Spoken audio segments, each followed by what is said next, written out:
formulas for August early elections. In Venezuela, President Nicolas Maduro and ICC prosecutor Karim Khan signed an agreement for the creation of a technical assistance office to strengthen the nation's justice system. And in Romania, thousands of teachers took to the streets of Bucharest to protest against low pay after the 3 weeks of general strike. Hello, welcome to From the South. I'm Luis Alberto Matos from TeleSUR studios in Havana, Cuba. We begin with the news. The electoral race moves on in Ecuador with the political parties and coalitions defining their presidential tickets for the August 20th elections. The Citizens' Revolution movement announced on Saturday Luisa González as its candidate for the presidency together with Andrés Arauz as vice president. The announcement made at the La Esperanza Event Center in the province of Manabí comes after Glass declined his presidential candidacy in favor of González and proposed Arauz as her running mate as vice president. Glass announced, though, he will be in charge of his party's electoral campaign. The parties have until June 13th to register their candidates in the National Electoral Council computer system.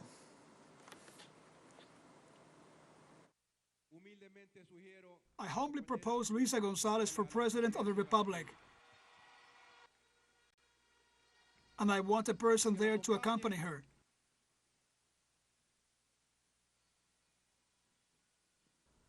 I want her to be accompanied by a person you well know, someone who has worked intensively during the past 2 years as a militant, and at the same time he has been preparing himself for more work. Now he has just received his doctorate. Comrades, that is Andrés Arauz for the vice presidency. Former President of Ecuador, Rafael Correa, congratulated the presidential candidacy through a remote connection. We have a female general who was Secretary of Administration, that is to say, Chief of Staff, Comrade Luisa González. A warm hug, Luisa. Congratulations and our gratitude for having accepted this challenge. A warm hug also to Andrés, who with great militant spirit has accepted to be where he is most needed. We are going to have a brilliant guy in economics and international relations in the vice presidency of the Republic. The 4 indigenous children rescued after 4 days missing in the Guaviare jungle are stable and recovering. After an initial multidisciplinary medical evaluation of the children, the Ministry of Defense reported they are in acceptable clinical conditions and ruled out any life-threatening situation. The report specifies that in spite of this, the 4 children will continue to undergo clinical diagnostics tests, imaging and nutritional and psychological recovery treatment. The children will be hospitalized for approximately 2 to 3 weeks and will continue to be attended by a multidisciplinary team.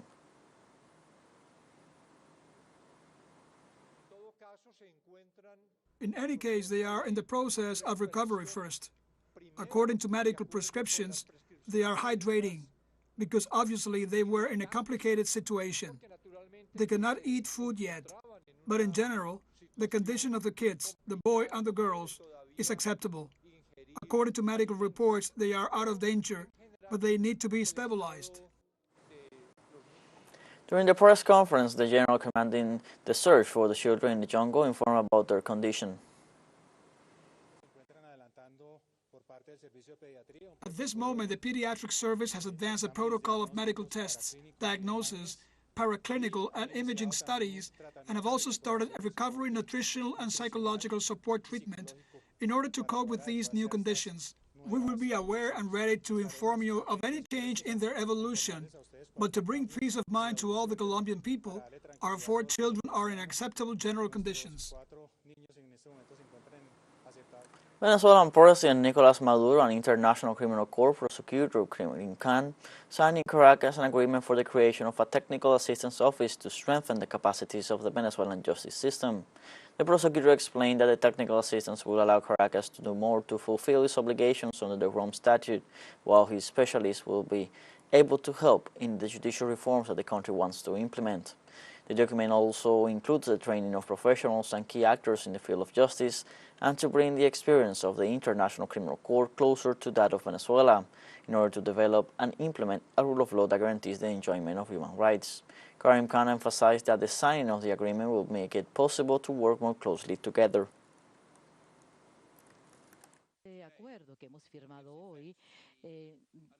The agreement that we have signed today is the culmination of our efforts, of all the efforts that you have made and that started in October 2021. The agreement that we had in March 2022 to open an office and that has now been signed. We already have the location of the office. This morning we saw the office, and now we will be able to come more often to Venezuela and work more closely so that we can help Venezuela with technical assistance. Venezuela's President Nicolas Maduro highlighted the signing of the second cooperation and joint work agreement with the International Criminal Court. In March 2022, we received the visit, and we also had a satisfactory day.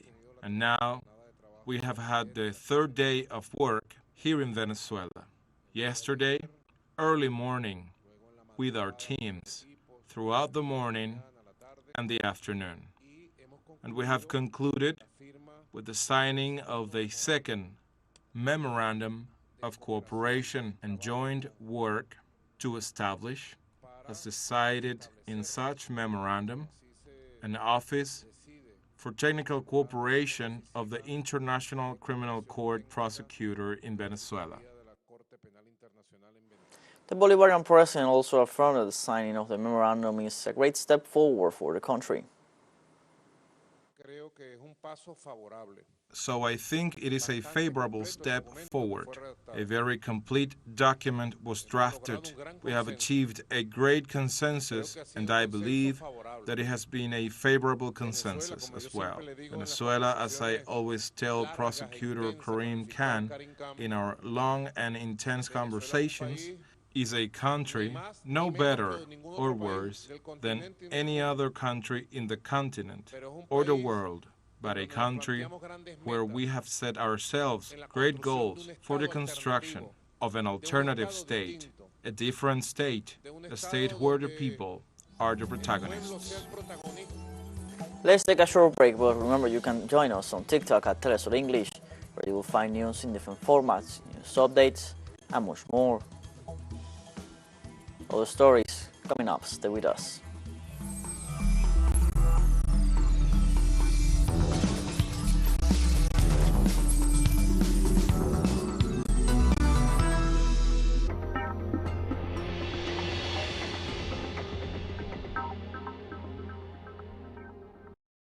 The life is full of moments.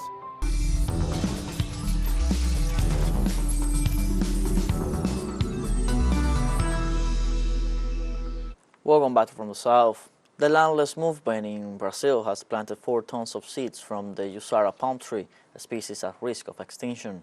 The environmental action took place in the Dom Thomas Balduino community located in Quedas do Iguaçu, Paraná, and was celebrated by hundreds of people. More than 2,500 families live in this region, an area damaged by the impact of companies that have planted pine and eucalyptus trees in monoculture plantations. The landless movement is fighting for the reforestation of the Mata Alta Antiga biome, the most affected biome in Brazil due to the process of urbanization and extractivism promoted by agribusiness in the southeast of the country. The Mata Atlantica is considered the most diverse biome in the country. My team and I are very happy with the success of the mission, which was completed without any problems. We are also happy to have contributed with so many Husara palm hearts in the area. Settle in the community, reborn, is a good thing. We can move forward with it. Invest, I found it interesting. Let's see the result. In Mexico, at least 2 people were killed and another wounded in an exchange of gunfire outside a school in the Tuxtla Gutierrez region of the state of Chiapas. The incident took place at Octavio Paz School. According to police officers, the victims were killed inside a white van, so they suspect that it may have been a direct attack. So far, it's unknown who the victims and their murderers are. However, it was reported that there was a matter related to local politicians. Meanwhile, the wounded man was taken to a hospital for medical attention.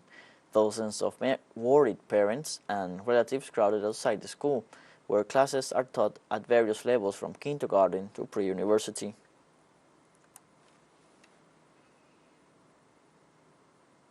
In Chile, health authorities registered over 1,200 children hospitalized following a respiratory syncytial virus outbreak. The South American nation has been hit by its most severe RSV outbreak in years, killing 4 infants and putting strain on pediatric intensive care unit capacity. According to Chilean Health Minister Ximena Aguilera, the 4 minors died while waiting for a bed because 11 of the country's 29 health centers are at full capacity. Health authorities of Gabriel Bori's government have been strongly criticized by Syrian society, given the situation that is worsening due to the enormous economic and demographic access gaps. Each infant that dies is a blow for us, and we regret each one of these situations. There are different circumstances, as it has been explained, that of the children that have died. However, for us, it is very regrettable each one of these situations, and we call for not using these cases from a political point of view. It is a regrettable situation for all of us. I believe that it impacts everyone, not only the health authorities, but also the professional teams that treat them, and we sympathize with the grief of the families. The head of the Healthcare Network Management Division, Dr. Fabiola Jaramillo, reported that there are currently over 1,200 children requiring hospitalization. We have approximately 1,200 children requiring hospitalization, and out of these, approximately 120 to 200 children move daily in different emergencies and different levels of complexity. Therefore, while the bed is provided and the adjustments are made, a number of hours usually pass. We are working to avoid the waiting time to exceed 6 hours, but there are indeed some specific cases in which they have exceeded 6 hours. On Saturday, thousands of Romanian teachers and educators on Friday protested in Bucharest against low pay after 3 weeks of a general strike. Thousands of healthcare workers protested in Bucharest a day earlier, demanding higher wages, more staff, and better working conditions amid what they say are shortfalls that will lead to declining medical service standards. Trade unions are demanding a 25% salary increase for teachers, and the average pay for a junior teacher is approximately $522 per month, under half the national average net pay in the country. The reason for today's protest is that we are unhappy with our wages. I have my paycheck here, and as you see, 2,724 lei. That is 550 euros. You cannot live with 550 euros. 350 euros only cover the rent. If we add in the other monthly expenses and food, we have to borrow more money or go to our parents in the countryside. There is no other way. We want to be respected because we work very hard. The reason for today's protest is since we are unhappy with our wages. I have my paycheck here, and as you can see, 2,725 and 24 lei, that is 550 euros. You can now live on 550 euros. 350 euros only cover the rent. If we add in the other monthly expenses and food, we have to borrow more money or go to our parents in the countryside. There is no other way. We want to be respected because we work very hard. TeleSUR English continues to grow. You can now tune in from 33 different African countries through StarSat, Dial 461, and enjoy Latin American alternative broadcasts. One final short break, we'll be right back. Don't go away.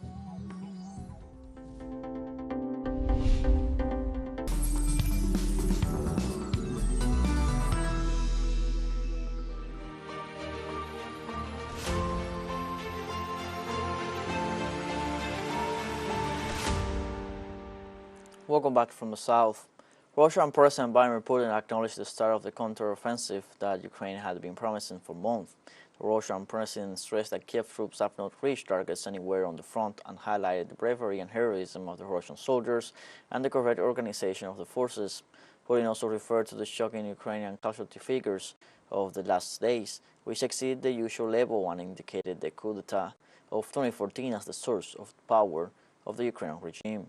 For his part, the President of Ukraine, Volodymyr Zelensky, summarized in declarations to the German tabloid Bild that the counteroffensive will be felt by all. This week, former U.S. Defense Secretary Mark Esper said that Western support for Ukraine will be reduced if the counteroffensive against Russian forces does not yield results. We are seeing significant losses of troops from the Ukrainian regime. It is known that during offensive operations, losses are approximately 3-1. It is somewhat classic, but in this case, it significantly exceeds these classical indicators. Intense fighting, as I said, has been going on for 5 days. For example, yesterday and the day before yesterday, so the previous 2 days, they were very intense. But the enemy was not successful in any of the sectors. Russia's defense ministry reported that Russian troops repelled several Ukrainian attacks near the eastern town of Bakhmut in the south of the Donetsk region and in the Zaporizhia region. In the Zaporizhia direction, the active operations by the units of the eastern troops, the strikes of the army aviation and artillery, repelled 2 attacks by the enemy with forces up to a battalion, reinforced by tanks, in the direction of the settlements of the Yablonev and Novopokrovka of the Zaporizhia region. In Vremivka, the enemy launched 3 unsuccessful attacks, each with forces up to a motorized infantry company, in the areas of the settlements of Levadnoye in the Zaporizhia region, Storozhve and Neskuchne in the Donetsk People's Republic. All enemy attacks were repelled by the courageous and decisive actions of the units of the eastern troops. The city of Artemox in the Donetsk People's Republic, the active actions of the southern troops successfully repelled 5 enemy attacks in the direction of the settlements of Klishivka, Dubovo-Vasilivka, Jaitne, and Andrivka of the Donetsk People's Republic during the past day. No incision into our defenses was allowed. The Russian Central Bank chief Elvira Nabiullina said at a press conference that the world's economy is recovering after the pandemic and returning to the structure it had before the COVID-19. The governor of the central bank stated that the global economy is returning to the pre-COVID structure. She also added that the demand for services fell abruptly, that the demand for goods surged during the pandemic, and that the situation is reversed now. Flash indicators reveal resilient expansion of the economic activity globally on account of the services sector, while dynamics is weaker in the industry. In addition, she pointed out that the strained geopolitical situation also has a strong impact.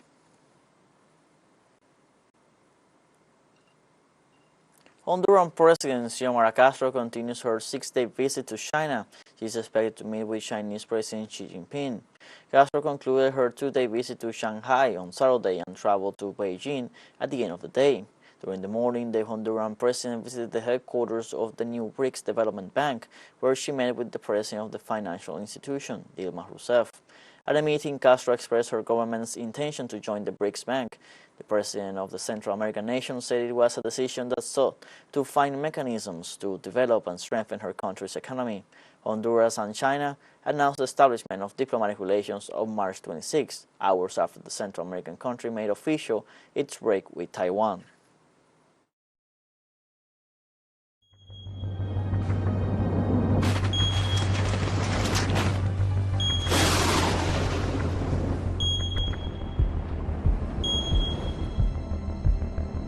In the Philippines, thousands of people have been evacuated from their homes as a precautionary measure due to the activity of the Mayon volcano in the province of Albay. More than 6,000 people have been temporarily relocated to safer communities, while others have decided to leave the area permanently. Authorities declared a state of alert on Thursday after the volcano spewed streams of gas, debris, and rocks. This usually precedes a major eruption. The state of emergency also helps the government to approve funds more quickly in case they are needed to deal with the emergency.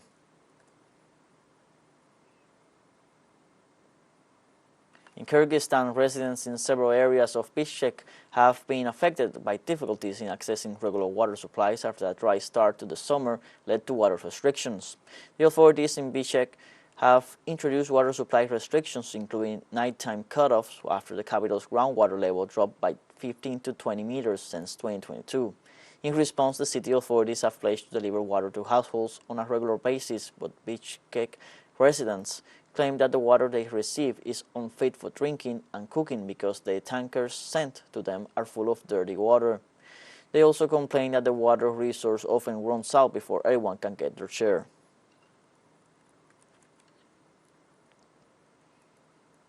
In Cuba, at least one death and over 7,000 evacuated reported in the middle of floods caused by heavy rains affecting Granma's province. According to local authorities, the body of the victim was found in Higuani municipality, one of the most affected areas by heavy rainfall.